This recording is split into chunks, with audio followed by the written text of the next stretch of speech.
Assalamualaikum warahmatullahi wabarakatuh. Alhamdulillahirabbil alamin. Wassalatu wassalamu ala sayyidina wa habibina wa qurrati a'yunina Muhammadin sallallahu alaihi wasallam wa ala alihi wa ashabihi ajma'in, amma ba'du. Alhamdulillah, dalam kesempatan yang berbahagia ini kita masih dipertemukan di channel YouTube dalam rangka kita melakukan pembelajaran di kitab Mabadi Fikih. Semoga pembelajaran ini betul-betul menjadi pembelajaran yang barokah, manfaah fitini wa dunya wal akhirah. Amin amin ya rabbal alamin.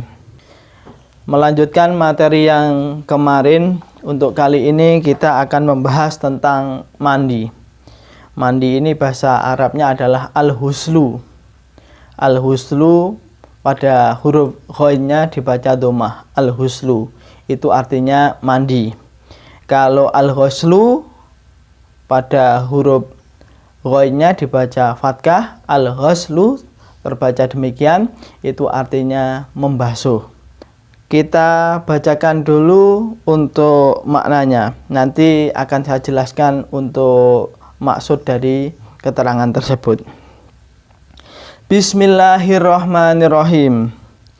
Bismillahi ngawiti ngaji sapa ingsun kelawan nyebut asmane Allah.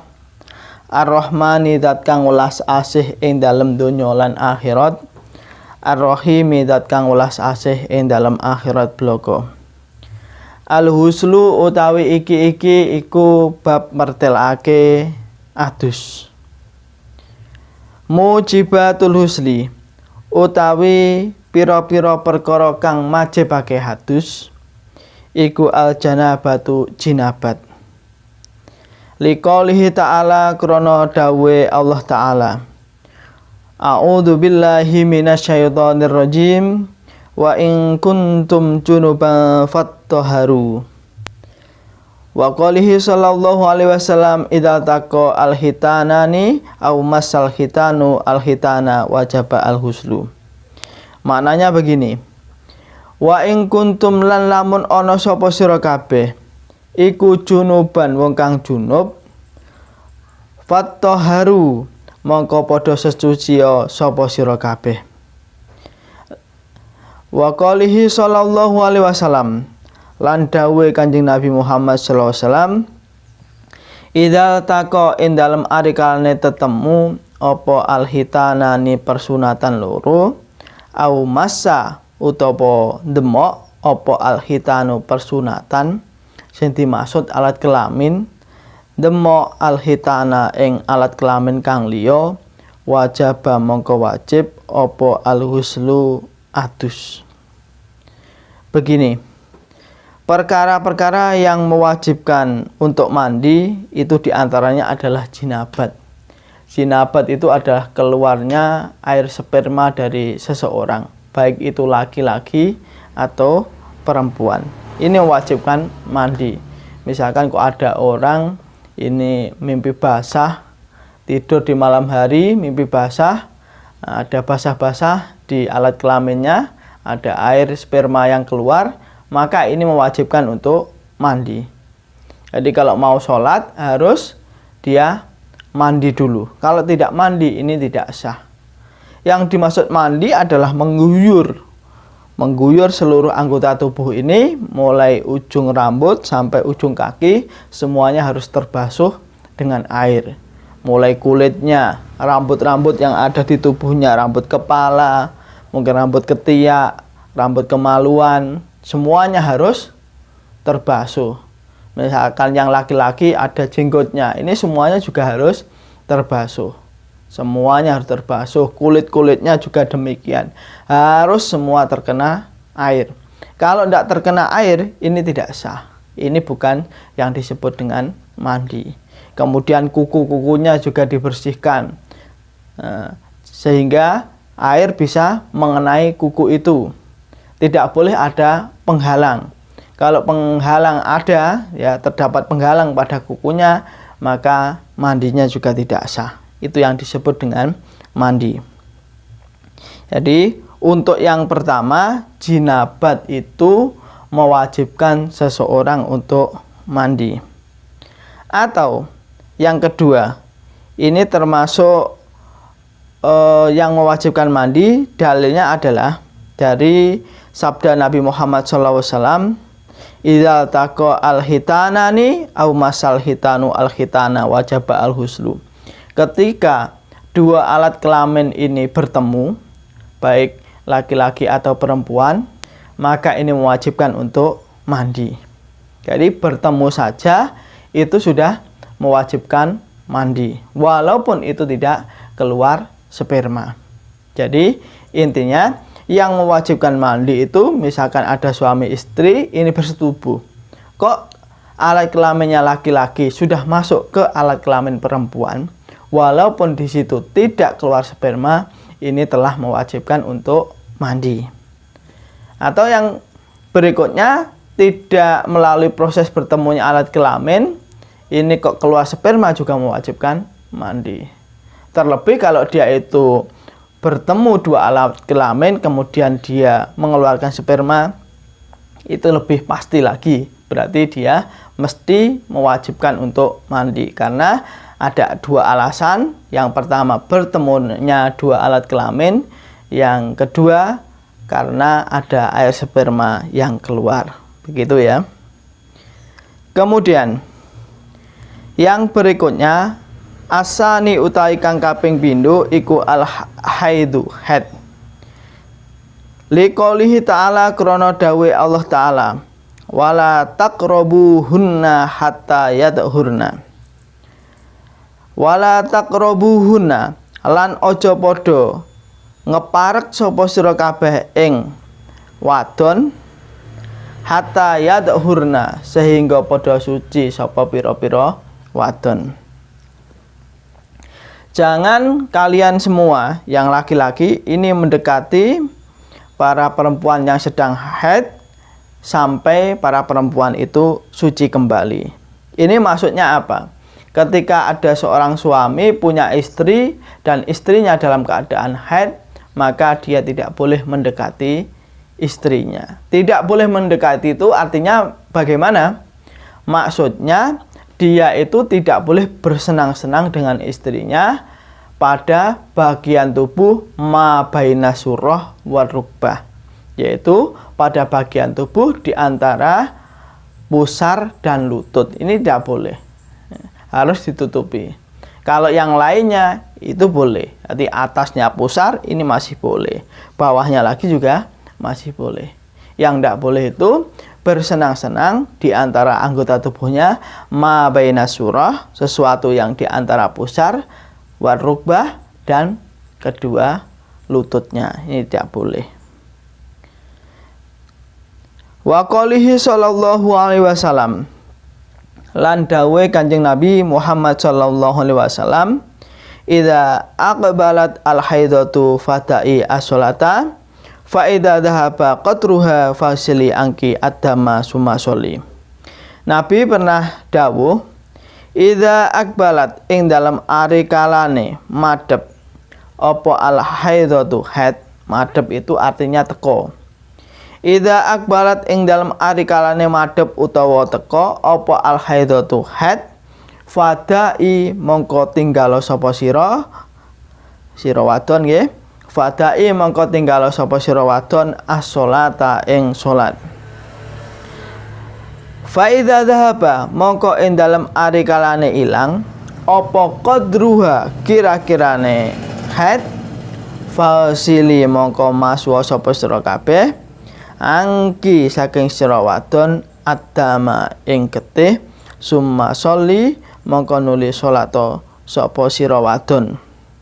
Begini, Nabi Muhammad SAW itu pernah bersabda yang artinya ketika seseorang perempuan itu sedang haid, maka dia jangan sholat. Ketika dia itu sedang haid, maka dia jangan sholat. Berarti kalau dia sholat, ini hukumnya haram, tidak boleh. Orang perempuan dalam keadaan haid kok dia sholat, bukan dia mendapatkan pahala, tapi malah mendapatkan dosa, karena hukumnya adalah haram. Lah, fa idza dhahaba qadruha fasili anki adama sholli. summa sholli. Maka ketika darahnya itu sudah selesai, artinya haidnya itu sudah selesai, maka baginya itu disuruh mandi untuk membersihkan kotoran yang berupa darah, kemudian dia sholat. Kalau dia itu sudah selesai haidnya, maka disuruh untuk mandi, kemudian dia membersihkan najis-najisnya dan sholat. Darah yang keluar dari farjinya perempuan ketika haid itu hukumnya najis. Ya, darahnya dihilangkan. Kemudian tidak cukup itu saja, sebelumnya dia itu harus mandi. Jadi kalau mau sholat harus mandi. Jadi urutannya bersihkan darah dulu, kemudian dia mandi. Mandi ini hukumnya adalah wajib. Baru setelah itu, setelah mandi, boleh dia itu untuk sholat. Rumusnya apa? Rumusnya perempuan itu kalau sedang haid maka dia jangan sholat. Kalau haidnya telah selesai maka baginya wajib untuk sholat. Kalau dia sedang haid jangan sholat, tetapi kalau sudah selesai wajib sholat. Begitu ya. Ya, enaknya kalau sholat itu tidak perlu diqodho. Jadi selama dia haid itu sholatnya tidak diqodho, tapi kalau puasa ini wajib diqodho. Jadi waktu haid dia tidak puasa, nanti kalau sudah haidnya selesai ini wajib puasanya untuk diqodho. Bedanya antara puasa dengan sholat demikian itu. Nanti dalam materi berikutnya ada penjelasan tentang haid, masuk bab tersendiri. Jadi nanti bisa kita ulas lebih panjang lagi. Haid itu apa? Haid itu adalah darah yang keluar dari farji perempuan, alat kelamin perempuan yang usianya minimal 9 tahun dalam waktu yang tertentu, yang telah ada batasan-batasannya. Batasan minimal, batasan maksimal itu ada. Itu kita bahas di materi berikutnya. Kita lanjut untuk sesuatu yang mewajibkan mandi. Yang ketiga, asalisu utai kang kaping telu iku al mautu, mati. Mati ini termasuk sesuatu yang mewajibkan untuk mandi. Liqaulihi sallallahu alaihi wasallam, krana dawuh Kanjeng Nabi Muhammad sallallahu alaihi wasallam, fi man ing dalem wong waqasathu kang nyepak ing man apa naqatuhu untane man wa mata lan mati sapa man. Nabi dawuh isiluhu bima'in wasidrin. Jadi ada seorang ini ditendang oleh untanya kemudian dia mati. Ini Nabi berkata isiluhu masuwa sapa sira kabeh ing eman bima'in kelawan banyu wasidrin lan godhong widoro. Artinya ketika seseorang itu telah mati, maka basuhlah terhadap orang tersebut dengan menggunakan air dan berilah wangi-wangian. Ini perintahnya demikian. Mati menjadikan seseorang itu wajib untuk dimandikan. Nah, karena orang mati itu sudah tidak bisa dia mandi sendiri, ya, kewajiban itu dialihkan kepada orang yang masih hidup. Jadi kalau ada orang mati, orang hidup tahu ada orang mati, kok tidak dimandikan, maka yang hidup itu terkena dosa, begitu ya. Kewajiban itu terhadap orang-orang yang hidup, yang mati tidak punya kewajiban, tetapi dia punya hak untuk dimandikan karena mati itu menyebabkan seseorang harus dimandikan. Kemudian kita lanjut materinya. Untuk saat ini kita membahas tentang beberapa fardunya mandi. Furudul husli. Furudul husli utawi pira-pira fardune adus. Iku an-niyatu niat. Wa ta'mimul badani lan ngratakake awak bil ma'i kelawan banyu. Liqaulihi sallallahu alaihi wasallam, krana dawuh Kanjeng Nabi Muhammad sallallahu alaihi wasallam. Man taraka maudhi'a sya'ratin lam yaghsilha fu'ila bihi kadza wa kadza minan nar. Man utawi sapane wong iku taraka ninggal sapa man maudhi'a sya'ratin ing panggonane rambut siji. Lam yaghsilha kang durung masuh sapa wong ing sya'rah fu'ila mongko den agawe sapa bihiman kadza ing mengkene wa kadza lan ing mengkene minan nari saking neraka. Maksudnya begini, barang siapa yang ketika dia mandi itu tidak membasuh satu helai rambut saja, maka satu helai rambut itu nanti di hari kiamat akan menjadikan siksa baginya. Itu satu helai rambut. Dengan demikian, orang itu yang melakukan mandi, kok ada bagian tubuhnya walaupun itu sebesar sehelai rambut, kok tidak terbasuh dengan air ketika dia mandi, maka mandinya tidak sah. Yang di kulit juga sama, yang di kuku juga sama. Kok ada bagian kecil yang belum terbasuh, ini tetap tidak sah. Karena kewajiban orang yang mandi itu adalah meratakan keseluruhan air kepada tubuhnya. Mulai rambut, kulit, kuku, semuanya harus terbasuh dengan air. Nah, tadi yang awalnya itu harus niat. Orang mandi itu harus niat. Kalau tidak niat itu tidak sah. Niat itu kapan? Niat itu ketika dia pertama kali mengguyurkan air ke tubuhnya itu. Jadi niat itu waktu dia mandi, bukan ketika dia itu masih di kamar mau ke kamar mandi, ya masih di rumah atau di dapur atau di mana saja dia mau menuju ke tempat mandinya. Itu bukan niat, itu adalah rencana. Jadi punya rencana untuk mandi di kamar mandi. Itu rencana. Kemudian kalau sudah mulai kita mengguyur, itu baru disebut dengan niat. Karena niat itu adalah menyengaja melakukan sesuatu pada saat berbarengan melakukannya. Jadi pada saat melakukannya ini disebut dengan niat. Punya rencana untuk mandi, langsung dipraktekkan. Ini niat. Kalau belum mengguyur, ini bukan disebut dengan niat. Kemudian setelah itu diratakan semuanya, mulai kulit-kulit kepala, rambut kepala, kulit-kulit semua, bagian-bagian tubuh yang biasanya banyak lempitan-lempitan, itu harus terbasuh semua.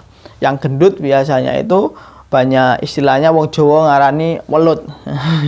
Banyak lempitan-lempitan lemak di tubuhnya, itu harus terbasuh semua. Kemudian kuku-kuku ini harus terbasuh semua. Ini untuk perempuan ya, ini harus diperhatikan, jangan sampai kukunya dicat ya. Nanti ketika dia mandi itu tidak sah, karena ada penghalang di kukunya sehingga air tidak bisa masuk. Ini tidak boleh. Nanti kalau wudhu tidak sah, kalau mandi tidak sah. Ini rugi ya kalau kita hanya memburu biar kukunya cantik tapi ibadahnya tidak sah. Ini rugi besar ini ya. Jadi harus diratakan ke semua tubuhnya, airnya harus rata. Kita lanjut. Untuk berikutnya adalah beberapa kesunahan mandi. Saya bacakan maknanya dulu. Sunanul husli utawi pira-pira kesunahane adus. Iku atas miatu moco bismillah. Yang pertama, orang yang mandi harus membaca bismillah kalau ingin mendapatkan kesunatan. Kalau tidak baca bagaimana? Ya tidak apa-apa, cuma kurang bagus. Ya biasanya kebaikan itu memang kalau tidak didahului dengan bismillah ini kurang bagus. Hadis nabinya mengatakan kullu amrin dibalin la yubda'u fihi bismillahirrahmanirrahim fahuwa aqta'u ay qalilul barokah. Setiap perkara yang baik kok tidak diawali dengan bismillah, maka sedikit barokahnya. Sedikit barokahnya. Barokah itu apa toh? Barokah itu adalah ziyadatul khair. Semakin lama semakin baik, itu adalah barokah. Mandi itu adalah perbuatan baik. Kalau tidak diawali dengan bismillah, kebaikannya itu kurang sempurna. Jadi yang boleh didahului dengan bismillah itu adalah perbuatan yang baik. Mau wudhu, mau mandi, mau sholat, mau mengerjakan tugas, ya, mau belajar, ya, mau mengaji, mau pakai pakaian, ini adalah perbuatan baik. Kalau kita mulai dengan bismillah, ini keberkahannya semakin bertambah. Saya lanjut. Wa ghuslul yadaini, berikutnya termasuk kesunahan adalah wa ghuslul yadaini. Maknane wa ghuslul yadaini lan masuh tangan loro qabla idkhalihima. Qabla idkhalihima ing dalam sadurunge nglebokake yadaini al inaa ing wadah. Sebelum kita mandi, ini sunahnya tangan ini kita bersihkan dulu. Jadi misalkan di kran ya begini, kita bersihkan tangan-tangan ini. Ini sunnah sebelumnya ya. Nanti misalkan apa itu enggak di kran ya kita siram begini, kita bersihkan gantian ya. Lebih baik yang kanan dulu kemudian yang kiri. Ini dua kesunahan. Kemudian wal wudu'u, lan wudu. Sebelum mandi ini disunahkan untuk wudhu. Wudhu dengan sempurna. Wudhu ini hukumnya adalah sunnah. Kalau tidak demikian ya tidak apa-apa. Cuma dia tidak mendapatkan kesunahan. Kemudian wadalku sajati lan ngosoki awak. Jadi ketika mandi itu ada kesunahan ya. Tubuh ini kita remas-remas ya. Kita gerak-gerakkan seperti ini semuanya. Ini adalah sunnah. Nah, ini kalau menurut medis ini tujuannya adalah relaksasi. Relaksasi itu artinya peredaran darah kita itu menjadi lancar, kemudian tubuh kita ini segar ya. Darah mengalirnya lancar, nanti setelah mandi tubuh kita segar dan sehat. Ini hukumnya adalah sunnah.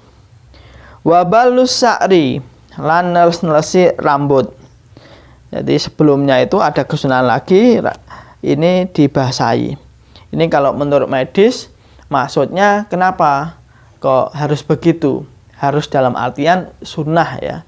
Kalau dilakukan ini mendapatkan pahala, kalau enggak ya enggak apa-apa. Ini biar tubuh kita itu tidak kaget. Kalau langsung disiram pakai air banyak, itu bisa jadi kita kaget tubuhnya. Nanti bisa terjadi stroke mendadak ya. Jadi kalau tidak model demikian, langsung tubuh kita yang panas kena sesuatu yang dingin, ini akan membahayakan pada tubuh. Tapi kalau kita siram sedikit dulu, ini biar nanti tubuh kita tidak terlalu kaget dengan suhu kita, tubuh kita yang panas dengan suhu air yang dingin. Wal muwalatu, ternyata dalam mandi juga ada kesunahan muwalah. Muwalah ini adalah cara melakukan mandi dengan terus-menerus seperti yang kita lakukan itu.